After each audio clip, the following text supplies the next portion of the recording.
Imagina que você resolveu fazer um desenho de um peixe numa folha A4, mas você desenha muito mal. Então, quando você viu que o desenho tava feio, apagou tudo pra desenhar um sapo. Mas aí ele também ficou muito feio, você apagou de novo. E nesse ponto a folha já tá quase rasgando porque a sua mão é pesada. E daí você desenhou um lagarto.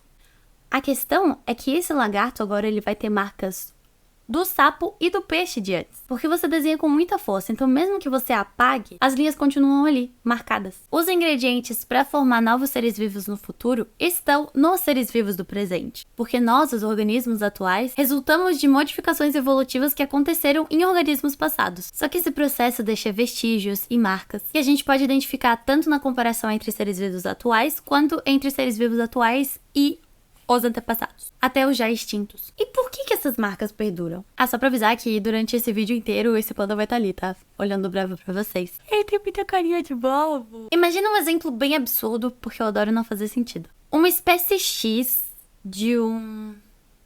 Vou inventar. Acribólios. Já nasce com um chapéu, porque eles vivem sob condições adversas de extrema incidência solar. Sem cobertura de árvores, sem sombra, e eles têm olhos sensíveis. É isso. Só que daí um dia, um Acribólios dessa espécie revolucionário descobre uma substância mágica que é capaz de fazer com que árvores com copas enormes nasçam naquele ambiente. O que acontece? Não precisa mais de chapéu. Só que eles vão continuar nascendo com chapéu, porque é assim que a natureza funciona. Eles não vão de uma geração para outra parar de nascer com chapéu porque um Acribólios revolucionário descobriu aquela bendita substância mágica. Mas eu gostei, é isso.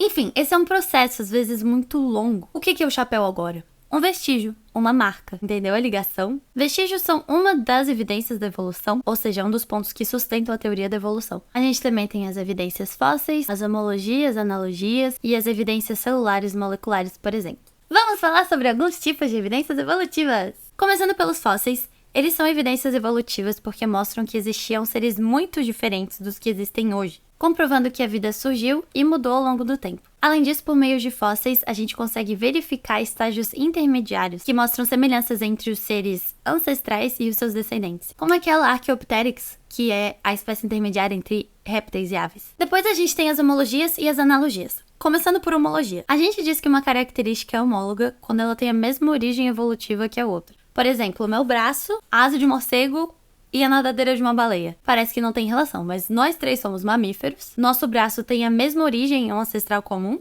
É só olhar no raio-x. Porém, um voa, o outro nada e eu nada, né? Porque o braço... ele mexe. Gratidão. Enfim, não quer dizer que os braços são iguais, mas têm suas semelhanças e derivam do mesmo lugar, do mesmo ser vivo lá do passado. Enfim, essa era a homologia. Agora, analogia ou homoplasia está associada a características que não descendem de um ancestral comum, mas que exercem a mesma função. Por exemplo, golfinhos e tubarões. Eles vivem no mesmo ambiente e a seleção natural atua sobre ambos de maneira semelhante. Eles têm estruturas parecidas como a nadadeira caudal, mas as origens evolutivas são diferentes. Ou seja, houve ali uma convergência evolutiva. Convergiu para ter a mesma função, já que ambos sofrem as mesmas pressões do meio, mas as origens são diferentes. Por fim, só para terminar essa parte e ir para os vestígios, que é o ponto central desse vídeo, temos as evidências celulares moleculares, mas eu vou falar mais das moleculares. Existem muitos genes que são compartilhados por seres vivos, e isso sugere um certo grau de parentesco. Há indícios, por exemplo, de que o macaco bonobo tenha 98,7% de semelhança genética com a gente, humanos. Ou seja, alguma relação com certeza existe. Pro meu TCC, que tá uma bagunça... Ai, galera, faltou material lá no laboratório, e daí deu errado o processamento das minhas amostras. Mas vai dar certo. Enfim, pro meu TCC eu tô estudando efeitos de um agrotóxico, o 2,4-D, 2,4 de clorofenoxiacético, em brânquias de zebrafish. Agora brânquias, né? Eu tentei com vários, mas tivemos muitos contratempos. Enfim, tô estudando efeitos desse agrotóxico em brânquias de zebrafish, que é o peixe zebra, também chamado de paulistinha, porque ele listradinho parece a bandeira de São Paulo, é por isso. Acho até que em algum momento eu vou fazer um vídeo aqui no canal sobre o meu TCC, porque o tema é bem interessante, mas eu primeiro tenho que Enfim, esse peixinho, o peixe zebra, ele é um trocinho desse tamaninho, ele tem de 3 a 4 centímetros. E ele compartilha 71% de homologia com o ser humano, ou seja, 71% de semelhança genética. Então, além de ele ser um modelo experimental ambiental muito utilizado no mundo inteiro em pesquisas, por ser representativo de muitas espécies, por ter muitas características que podem ser generalizadas para vários outros organismos, ele é bizarramente próximo geneticamente do ser humano. Muito louco! E existem também os pseudogenes, que são as estruturas vestigiais do genoma. Mesmo não sendo funcionais, esses pseudogenes têm grande similaridade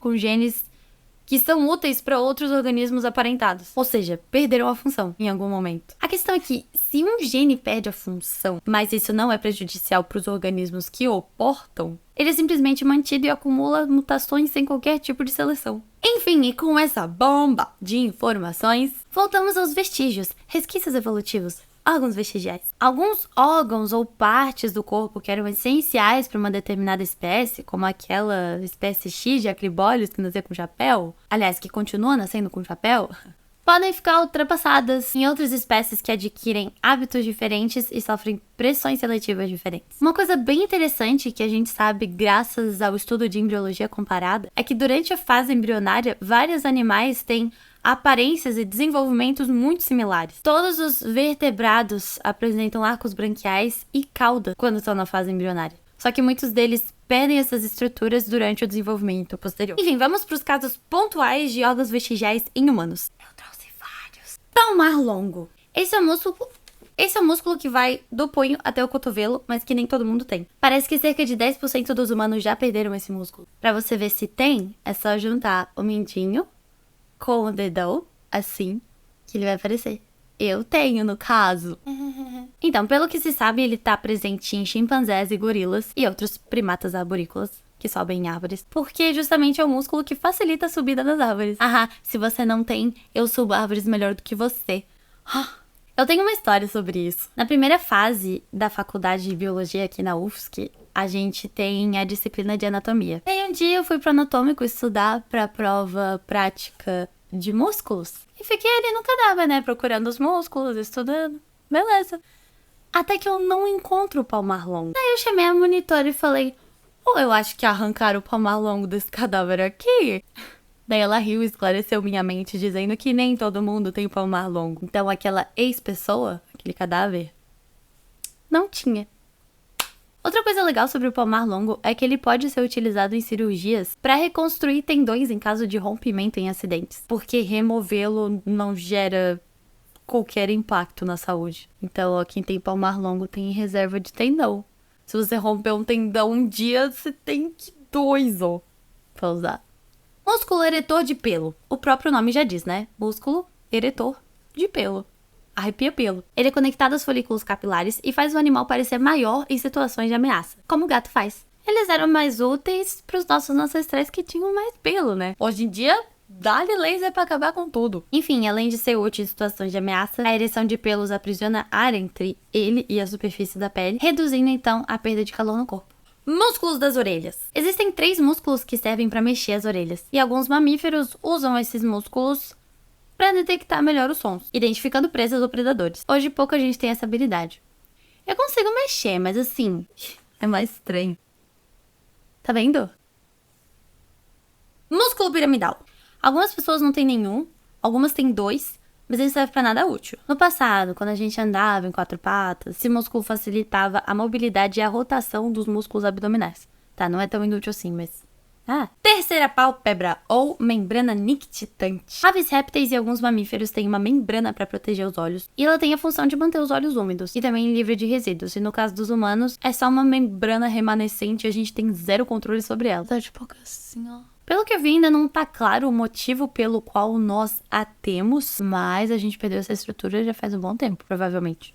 Joelhos levemente inclinados para o centro do corpo. O bipedismo fez com que a gente curvasse os joelhos para dentro, conferindo a angulação clássica do nosso fêmur. E sem isso a gente não conseguiria ficar em pé reto. Também tem um músculo que é pouco desenvolvido em outros primatas, que é o gluteus maximus, na bunda. Eu lembro na faculdade, na primeira fase, quando eu tava tendo anatomia, na aula de músculos, tinha o gluteus maximus, médios e minimus. É muito legal porque tava dissecado, né? Tinha camadas e dava pra ir tirando assim. Enfim, esse glúteus maximus é responsável por sustentar o peso vertical do corpo durante o movimento em alta velocidade. A coluna também teve modificações para que a gente conseguisse se sustentar em 2 pernas. São 4 as curvas ao longo dela. Tudo pra gente conseguir ficar paradinho em 2 pernas sem grandes dificuldades. O reflexo que bebês têm de agarrar coisas com as mãos é considerado... Ai, esse negócio tá pinicando. Enfim, é considerado um vestígio evolutivo, porque isso é mais útil para primatas não humanos que precisam se agarrar nos pais logo que nascem. Que não é o caso de primatas humanos, né? Porque a gente nasce e é assim, ó. Me sirvam, eu sou um grande inútil. Não sabe fazer quase nada. Sisos. Nossas mandíbulas não são mais tão uau como elas eram antes. Sem dentes, os nossos ancestrais só não tinham como sobreviver. E a gente não precisa mais dos sisos, né? Eles são um extra. Porém, descobri que eles são um depósito de células tronco. Isso mesmo, a polpa do dente ela tem uma população de células muito semelhantes às que são encontradas na medula óssea. E ali é mais fácil de extrair, né? O meu tá começando a nascer. Nossa, mano, é muito... Dá vontade de comprar aqueles... brinquedinho da Fisher-Price. Ih, eu posso falar a marca? Não sei, já falei. Aqueles brinquedinhos de criança. Muita vontade de morder com os sisos que estão nascendo. Até a gengiva aqui já rasgou bastante. Ai, eu tenho que fazer raio-x. Talvez eu tenha que tirar. Voltando. Apêndice. É uma estrutura vestigial? Animais como coelhos e bois, por exemplo, precisam do apêndice para digerir celulose. No caso, nós não digerimos celulose, a gente... caga ela. Pensando assim, como a gente tem um apêndice, seria um órgão vestigial, certo? Não. Descobri que uma equipe da Universidade de Duke descobriu uma utilidade para o apêndice em humanos. Ele produz células de defesa importantes para combater micro-organismos invasores. Até quando a gente fala em estruturas vestigiais, às vezes elas adquiriram uma função secundária, né? Algo que a gente chama de exaptação, que corresponde a uma função que não foi originalmente selecionada pelo meio, mas outra que foi adquirida. Existem vestígios evolutivos em outros animais não humanos também? Sim!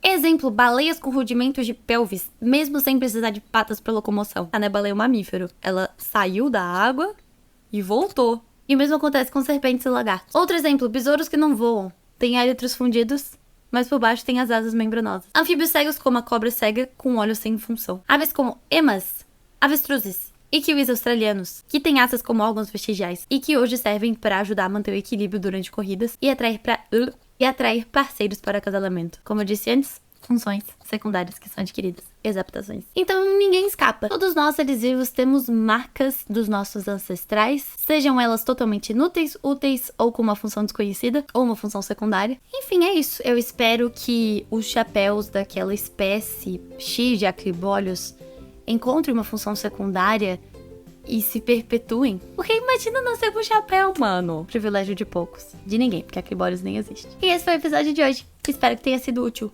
Beijo!